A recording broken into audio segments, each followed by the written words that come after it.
का स्वागत है। मैं वीरेंद्र गुप्ता। जनपद मिर्ज़ापुर की राजनीति किस ओर करवट लेगी, इस बात पर सभी की निगाहें टिकी हैं कि आखिरकार भारतीय जनता पार्टी के बागी हुए मनोज श्रीवास्तव किस ओर बैठेंगे या किस ओर इशारा करेंगे। फिलहाल नरेंद्र मोदी की बहुप्रतीक्षित जनसभा रैली समाप्त हो चुकी है। जनपद मिर्ज़ापुर का राजनीतिक समीकरण तेज़ी से बदलने की तरफ दिखाई दे रहा है। हमारे साथ तेज़ तर्रार युवा नेता मनोज श्रीवास्तव जी हैं, जिन्होंने नगर पालिका के चुनाव में अपना पूरा दमखम दिखा भी चुका है। मनोज जी, आपका बहुत स्वागत है टीवी 100 पे। नमस्कार नमस्कार। सभी की निगाहें इस ओर टिकी हैं इस वक्त कि टक्कर बहुत ही कांटे की है। पलड़ा किस ओर भारी होगा? लोग कह रहे हैं कि जिस ओर आप रहेंगे उस ओर पलड़ा भारी हो सकता है। क्या आप कहना चाहेंगे? देखिए, मैं ऐसा नहीं मानता हूँ। अनुप्रिया पटेल जी ने विगत 10 वर्षों में जो कुछ भी यहाँ किया है, समाज के अंदर उसको लेकर के बहुत आक्रोश है। आम जन और आम मन अनुप्रिया पटेल जी से संतुष्ट नहीं है, और विशेष रूप से उनके पति जी ने जो यहाँ पे भय, संताप और आतंक का वायुमंडल खड़ा किया। मैं चुनाव नगर पालिका परिषद का हारने के बाद पूरे ज़िले का भ्रमण किया। प्रत्येक ब्लॉक केंद्रों में मैं गया। मैं जिस दृश्य को देख रहा हूँ, जिस वायुमंडल को देख रहा हूँ, समाज के अंदर जो नैरेटिव बना है, जो परसेप्शन बना है, विशेष रूप से मंत्री दंपत्ति के खिलाफ दावे के साथ मैं कह रहा हूं कि अनुप्रिया पटेल जी चुनाव हार रही हैं। कोई भी व्यक्ति, कोई भी शक्ति, कोई भी सरकार, कोई भी शासन, कोई भी सत्ता इन्हें चुनाव जिता नहीं सकती है।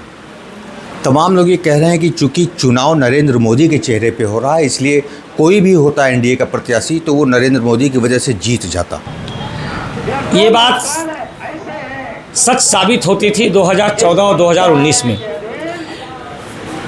मैं एकदम सिरे से इसे खारिज नहीं कर रहा हूँ, लेकिन मिर्ज़ापुर की धरती पर अनुप्रिया पटेल जी ने जो किया है, नरेंद्र मोदी जी के चेहरे पर, प्रधानमंत्री जी चेहरे के ऊपर अनुप्रिया पटेल जी का चेहरा हावी हो गया है, और इनका चेहरा देख करके लोग इनको मत नहीं देंगे, यही सत्य है।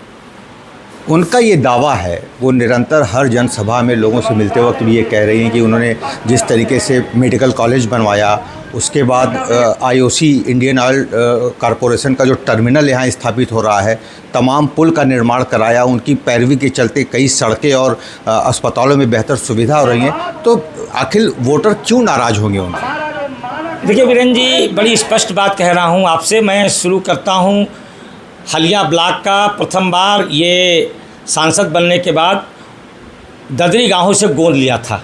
वह गांव आज भी इनके गोद में पड़ा हुआ है, उसका लालन पालन पोषण किया ही नहीं इन्होंने।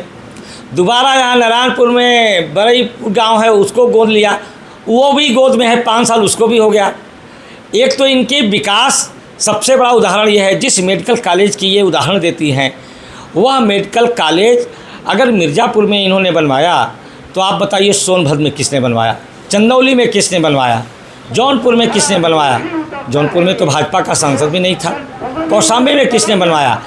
तो ये केंद्र और प्रदेश सरकार की जो योजनाएं हैं उस पर स्टिकर लगा करके अपना पीठ थपथपा रही हैं, और कुछ चापलूस चाटुकार, अब अन्यथा मत लीजिएगा, कुछ बिके हुए पत्रकार ये कह रहे हैं कि अनुप्रिया जी ने बहुत विकास किया है।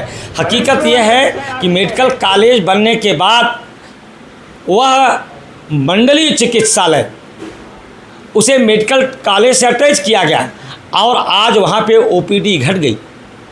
आज मेडिकल कॉलेज में न्यूरो का स्पेशलिस्ट नहीं है, मेडिकल कॉलेज में किडनी का स्पेशलिस्ट नहीं है, मेडिकल कॉलेज में हार्ट का स्पेशलिस्ट नहीं है, मेडिकल कॉलेज में नेफ्रोलॉजी का स्पेशलिस्ट नहीं है, मेडिकल कॉलेज में रेडियोलॉजिस्ट नहीं है। ये अनुप्रिया पटेल कर सकती थी, ये काम इन्होंने नहीं किया। दूसरा विषय है वीरेंद्र जी, जो सबसे बड़ा आक्रोश है, 10 वर्षों में इन्हें 50 करोड़ रुपया मिला सांसद स्थानीय विकास निधि का। इनके पददेव जी 6 साल एमएलसी रहे हैं, लगभग 25-30 करोड़ रुपया वो होता है। ये 75-80 करोड़ रुपए का अनुप्रिया पटेल जी के पास क्या हिसाब है, इन्होंने क्या विकास किया है। इन्होंने जो विकास किया है यात्री शेड के नाम पर, जो बड़ा चर्चित हुआ है, यात्री शेड 75-80 हज़ार में बन जाएगा। आप जाकर देख लीजिए। आदरणीय प्रधानमंत्री जी की जो आवास योजना है वह 2.5 लाख, और तीन नुमा यात्री शेड आप जाकर देखिए वह बन रहा है 9,54,000 में एस्टीमेट है, आरटीआई से मांगा है।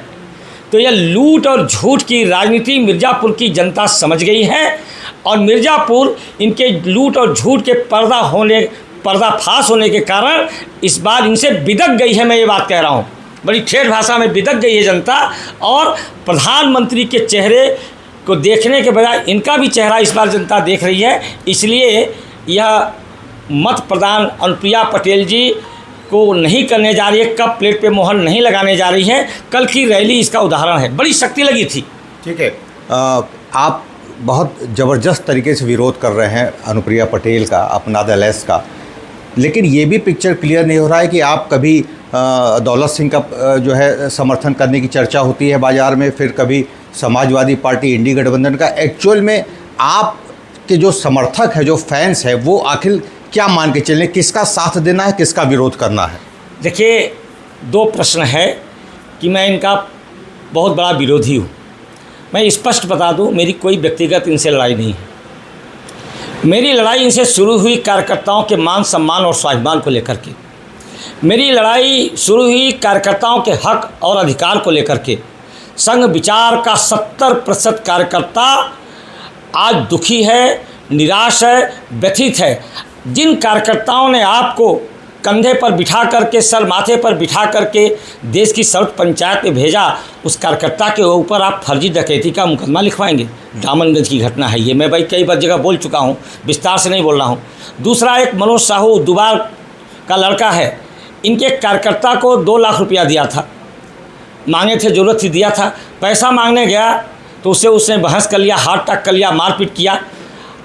अनुप्रिया पटेल और उनके पति ने उसके ऊपर गैंगस्टर का मुकदमा लिखा दिया।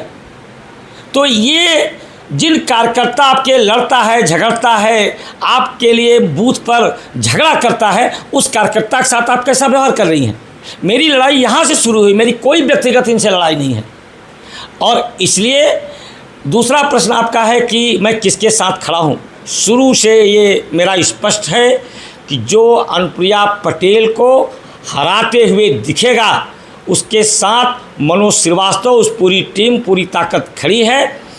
मैं कल जो फीडबैक लिया हूँ बड़ी संख्या में, यहाँ हमारे समाज के लोग उपस्थित थे, कैर समाज के सब लोगों ने सर्वसम्मति से निर्णय लिया है, फीडबैक दिया है। अन्य कार्यकर्ताओं ने भी निचले स्तर से फीडबैक दिया है कि वर्तमान समय में रमेश बिंद अनुप्रिया पटेल से बहुत आगे निकल गया है। अनुप्रिया पटेल रमेश बिंद से लड़ रही है, रमेश बिंद अनुप्रिया पटेल से नहीं लड़ रहा है। ये हकीकत है वीरेंद्र जी, आप सर्वे कर लीजिए गांव में जा कर के। नैरेटिव बदल गया है, परसेप्शन बदल गया है।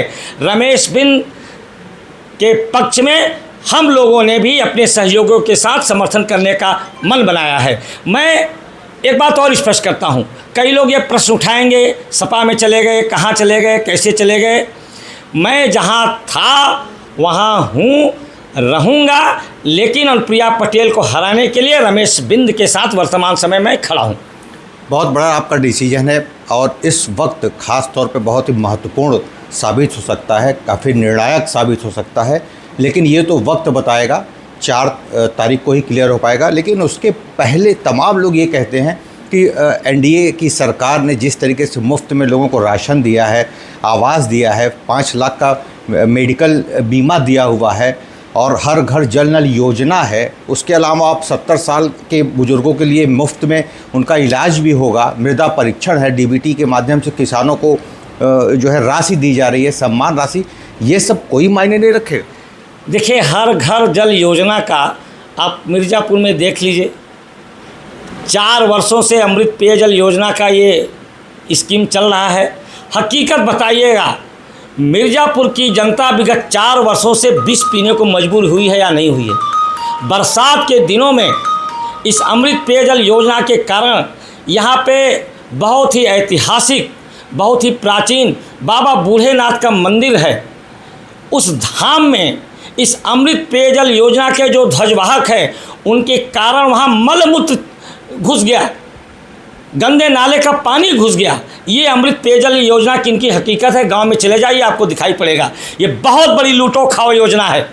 मैं बहुत गहराई में नहीं जाता, मैं जब बोलूँगा तो बहुत कुछ विषय निकल जाएगा, मैं वो नहीं कर रहा हूँ। लेकिन ये लूटो खाओ योजनाओं को जनता समझ गई बहुत अच्छी तरह से। ठीक है मनोज जी, आप नुक्कड़ सभा भी कर रहे हैं। जी जी। अभी कहाँ कहाँ और करना आपको है, किन किन क्षेत्रों में बाकी है? देखिए, मेरी नुक्कड़ सभा विंध्याचल से शुरू हुई है। मैंने 2 दिन में 6 नुक्कड़ सभाएँ की हैं। हमारी कुल 17 नुक्कड़ सभाएँ होंगी। आज रमई पट्टी में होगी, तहसील चौराहे पर होगा, भरोना होगा, जो है यहाँ रोडवेज पर होगा। इस तरह से हमारी प्रतिदिन 3-4 नुक्कड़ सभाएँ लगी है और हम करेंगे इसको दमदारी से। इन्होंने जो किया है, मिर्ज़ापुर के सामने इनका सफ़ेद झूठ और काला सच आना चाहिए। मतदाता को जागरूक होना चाहिए। एक जागरूक मतदाता होने के नाते, नागरिक होने के कारण मेरा ये नैतिक दायित्व है कि 10 वर्ष तक अनुप्रिया पटेल जी ने जो कुछ भी यहाँ कृत्य किया है वह जन जन तक पहुँच जाए, इसलिए मैं नुक्कड़ सभा कर रहा हूँ। ठीक है, एक अंतिम सवाल, आपको क्या लगता है कि कितने मतों से जीत और हार का अंतर होगा, और आपका जो प्लान है वो कितना सफल हो सकता है? बीरेन जी, मैं कोई सेफोलॉजिस्ट नहीं हूँ, लेकिन ये दावे के साथ कह रहा हूँ कि रमेश बिंद अच्छे मतों से चुनाव जीत रहा है। ठीक है, बहुत बहुत धन्यवाद, आपने वक्त निकाला और हमसे बात किया। तो जनपद मिर्ज़ापुर के तेज तर्रार युवा क्रांतिकारी नेता के रूप में जाने जाते हैं मनोज श्रीवास्तव जी, और चुनाव के ठीक ऐसे वक्त पर जब बहुत ही कम समय रह गया है मतदान का, उसके ठीक पूर्व इस तरीके का बयान कि सीधे सीधे समाजवादी पार्टी या इंडी गठबंधन के प्रत्याशी का समर्थन देना कितना बड़ा परिणाम तब्दील करता है, देखना बड़ा दिलचस्प होगा। मिर्ज़ापुर से TV 100 के लिए वीरेंद्र गुप्ता की रिपोर्ट।